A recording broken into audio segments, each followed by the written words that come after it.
Welcome to my channel. This is introduction to economics for fresh students, which is chapter 1, and, which says that basic concept of economics part 4. And the part 4 is economic system. And in this video, there is features, advantage, and the disadvantage of command and mixed economic system. Kan jiru video kana keessatti waliin lalla afaan oromootiin lalla. Akkuma yeroo darbee waadaa isiniif galee capitalist economic system kan jiru viidiyoo darbee keessatti ilaaluudhaaf yookaan ilaaluudhaaf yaallee turre. Viidiyoo kana keessatti immoo command fi mixed economy kan jiru feature isaanii, advantage isaanii immoo disadvantage isaanii tokko tokkoon afaan oromootiin fataa goonee waliin laalla. Turtii gaariin hojii qabaadhaan isiniin jaa. This is KLTube. Don't forget to subscribe. KLTube is a channel that deducted for your goal.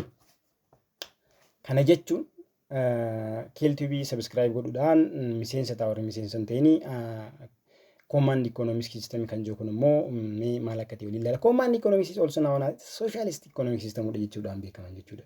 Socialist economic system jechuudhaan beekaman. Under this economic system, the economic institutions are engaged in production and the distribution are owned and controlled by the state. Biyyattiidhaan jechuudha yookaan harka mootummaa jira jechuudha. Wanti hojjetamu hundumti isaaniidha harka mootummaatiin. Mootummaatu waan san hojjeta jechuudha. In the recent past, socialism has lost its popularity and most of socialist countries are trying to free market economics. Yeroo dhiyeenya kana ture darbe kana keessatti immoo biyyoonni baay'ee maal godhaa jiranii socialistii kanarraa gara maalii jijjiiraa jiranii gara free market jijjiirachuu jiranii jechuudha. Yaa mootummaa harka mootummaa jira waan ta'eef. There are main features of command economic systems. The first one is collective ownership. Collective ownership, all means of production are owned by society as a whole, and there is no right to private property. Mirgi nama dhuunfaadha. Mirgi abbaa qabeenyummaa nama dhuunfaa hin jiru jechuudha. Command economic system waan jedhamu keessatti qabeenyi kan nama hundaati jechuudha. Fakkeenyaaf biyya teenya keessatti gaafa dargiidha yookaan gaafa mootummaa dargiidha maaltu ture collective ownership jira jechuudha. Central economic planning. Waa'ee economic planning isanii guutumatti kan resource allocation ta'uu danda'a waan hundumaa kan hojjetu mootummaadha jechuudha. Kanaafuu to give social economic goals hawaas dinagdummaa yookaan hawaas dinagdee kaayyoo hawaas dinagdee biyyattii sanii sana dhaabbachuudhaan mootummaan ofii isaati jechuudha. Mootummaan ofii isaati karoora akkamitti akka gartee qabeenya tokko akkam ramadamu hunda isaadha kan galmaan gahu mootummaadha jechuudha. Yookaan kan karoorsu mootummaadha. Karoora san immoo kan raawwachiisu mootummaadha jechuudha. A strong government role yookaan strong government role jechuun gaheen mootummaan economic kana keessatti qabatu baay'ee cimaadha jechuudha. Government has complete control over all economic activity jechuun karaa hundaanuu mootummaan maal qaba? Strong control of all economic activity qaba jechuudha. Maximum social welfare jira keessatti maas jechuun qabeenyaa fi fayyaan hawaasummaadha yookaan hawaas dinagdeen achi keessatti baay'ee balaansii jechuudha. As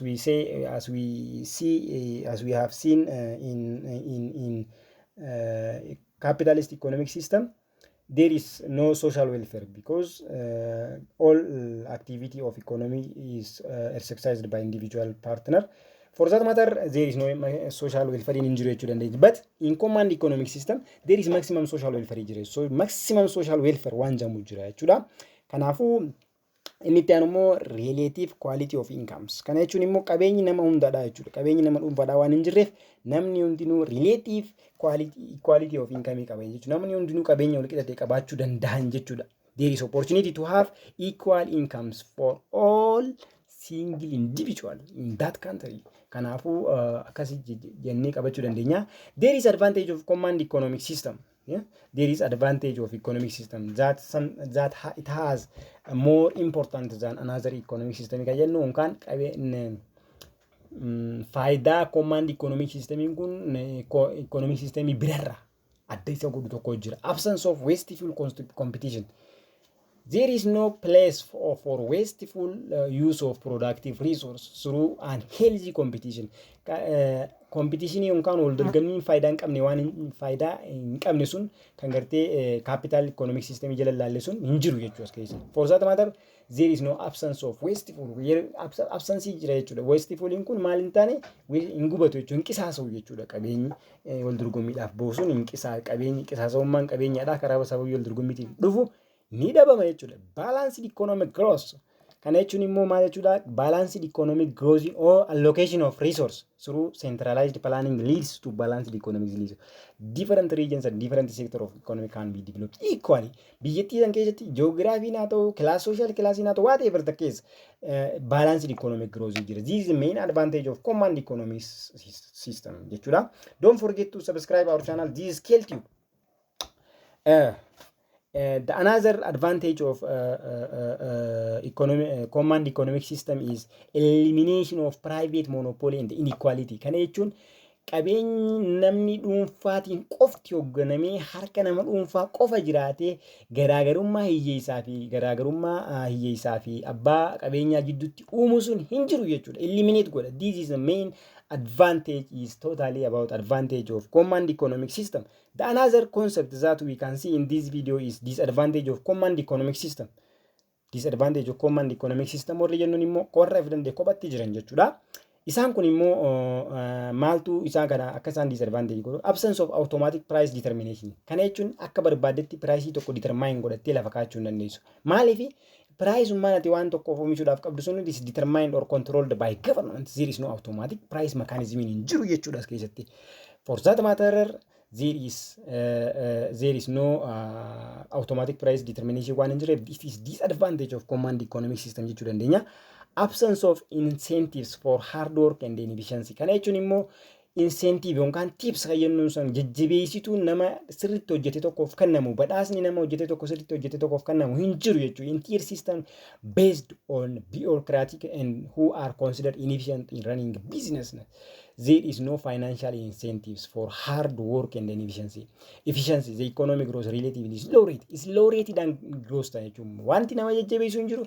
Wanti nama dhuunfaadhaa jajjabeessee akka isaan gartee qaceellotti dabalanii oomishaniif isaan jajjabeessu taasisan jiru waan ta'eef maaltu jira?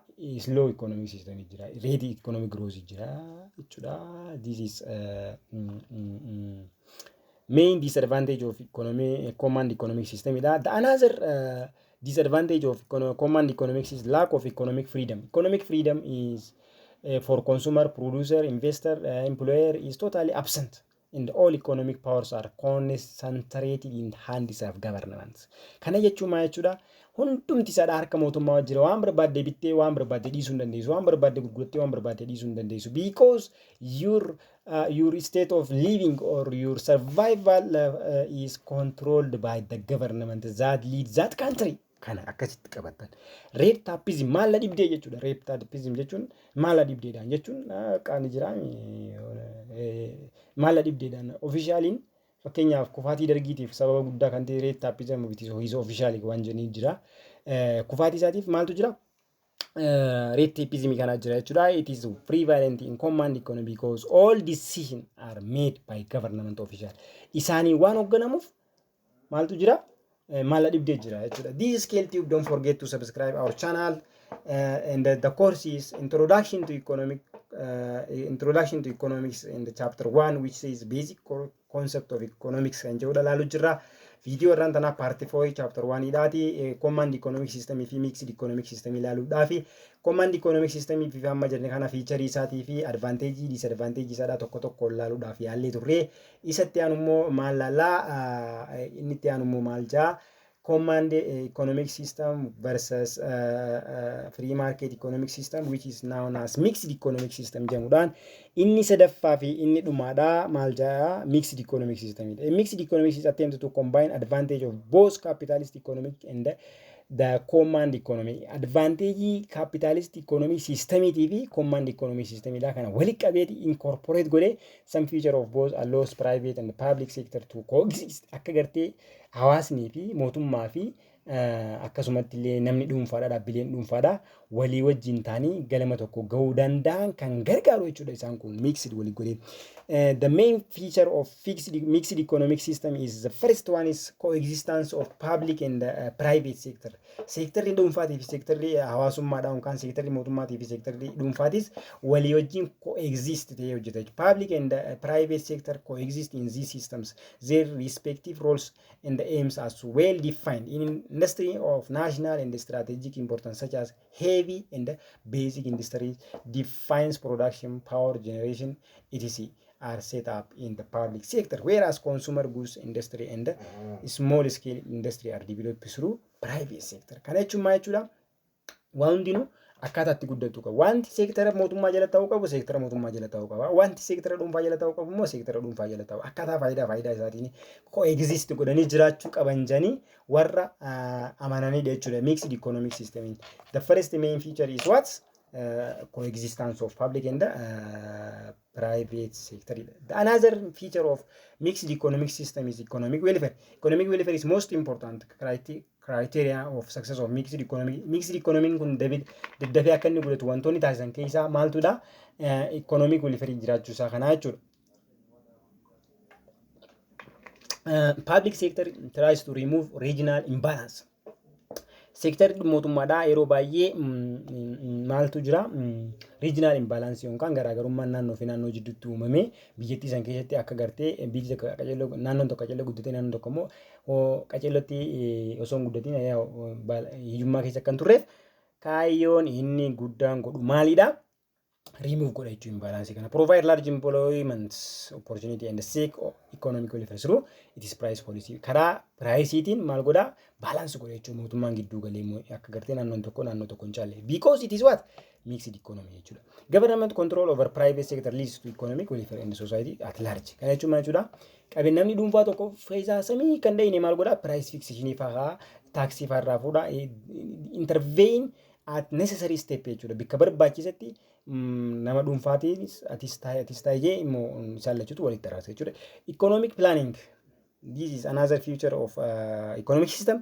The government uses instrument of economic planning to achieve coordinated rapid economic development and making use of both private and the public sector.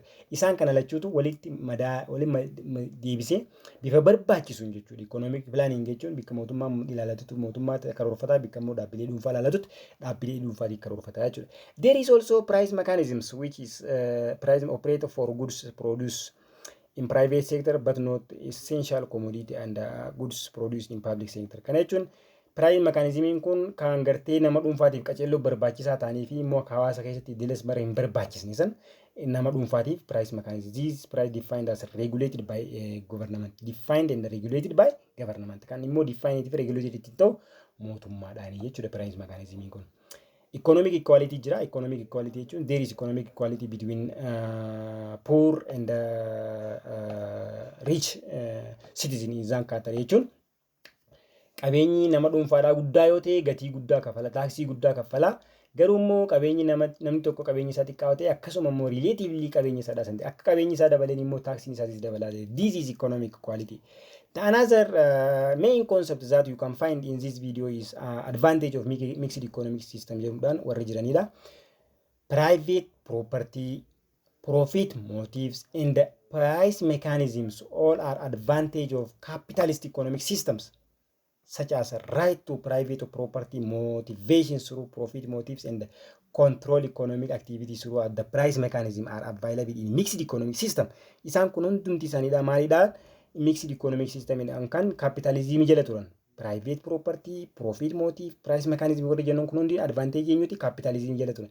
Advantage isaan lachuu san fudhate waan ta'eef mixedin isaan kan akka tokko fudhatee harka tokkoon qabatee at the same time government control ensure that they do not lead to exploitation. Akka isaan exploiting goone mootummaan bira dhaabbate jechuudha. Kun akka isaan humna namaadhaa humna waliin saamne akka isaan waan jiru san exploit godhanii abbootiin qabeenyaa kun nama hin saamne mootummaan cinaa jiraata jechuudha. Inni itti aanu immoo adequate freedom jira. Freedom gahaa jira jechuudha. Mixed economy allow adequate freedom to different economic units such as consumer, employees, producer and investor. Isaan kana hundaafuu maal godhaa? addictive freedom kanna freedom kan bilisummaa gahaa kanna warra oomishuufis warra bituufis warra gurguruufis warra invest godhu rapid in the planned economic development jira ammaas keessatti rapid katee planned economic system kun rapid katee bifa gartee haalaan dabalaa deemuun isaan kunneen akkasitti qoqqoodamanii jechuudha. Fast economic development takes place because of private and public sector complement each other, complement each other. Bifa gartee wal madaalaa ta'een kan deemanii social welfare and fewer economic inequality. Social welfare hawaas dinagdeen biyyattii saniitis ni jira. Economic welfare inequality illee fewer jechuun waan xiqqaadhaa jira jechuudha. Kanaafuu this is totally about what we say that advantage of mixed economic system that mixed with advantage of capitalist economic system and the command economic system jechuudha. Akkasii jiramanii inni itti aanu immoo disadvantage of mixed economic system warri jennuuna isaan kun immoo ineffectiveness and inefficiency jira. A mixed economy may not actually have usual advantage of either public or sector. Public sector may be inefficient due to lack of incentive and responsibility. Kana jechuun namni dhuunfaadha hawaasni qabeenyi harka mootummaa jala jiru inefficient ta'uu danda'a. Maaliif jennaan incentive isaan kennamu responsibility dhabaa jechuudha. Kanaafuu the private sector may be ineffective by government regulation. Namni public sector kun immoo sababa mootummaan intervene godhuuf ineffective ta'a jechuudha. Ineffective and inefficiency is what? Inefficient is what appear in public sector due to lack of incentives and responsibility. But in private sectors, there is what? Ineffective because of what? Government regulation and control one time. Economic fluctuation, economic fluctuation. If private sector is not properly controlled by government, economic fluctuation and unemployment can occur. Isaan kanas akkasitti adda baaftanii akka qabatanii barbaada. Jechuun economic fluctuation jechuun takka ol bu'u takka gad bu'u jechuudha. Yoonii fi gartee private sectoriin kun mootummaadhaan hin hoogganamne ta'e al takka takka waniif kan gadhiifamu ta'e maaltu jira? Abbootiin qabeenyaa luuf janii ol kutanii abbootiin miskiinni warri ta'an immoo gad bu'an. Corruption in the black market, kontiroobaandii fi malaamaltummaa jira jechuudha. If government policy rules and the directives are not effectively implemented, the economy can be vulnerable to increase corruption and the black market activity. Kana baay'ata jechuus keessatti. This is main disadvantage of mixed economic system. This is totally the part 4 of this chapter. In this video, I have finished to what I have already planned to show you. Awaniin isin agarsiisuudhaaf filadhee qabadhee dhiyaadhee hunduma isaadhaa xumuree jira. Paartii afuraffaa isaati. Paartii shanaffaa fi isa dhumaatiin hamma walitti deebinutti nagaan turaan immoo dhaamsaa fi yaada keenya subscribe, share, like godhu immoo komentii jalattis yaada keessan nu barreessu. Adaraa hin irraanfatinaan immoo jecha nuti yoomiyyuu afaan keenya irraa hin dhabnedha. Jechi isinillee yeroo marra gurra keessan keessatti dhagaa jirtanidha. Yoo isin baay'isni dhiifame isin jecha subscribe akka nu gootan isiniin jechuu barbaanna. This is Scale Tube. I see you again.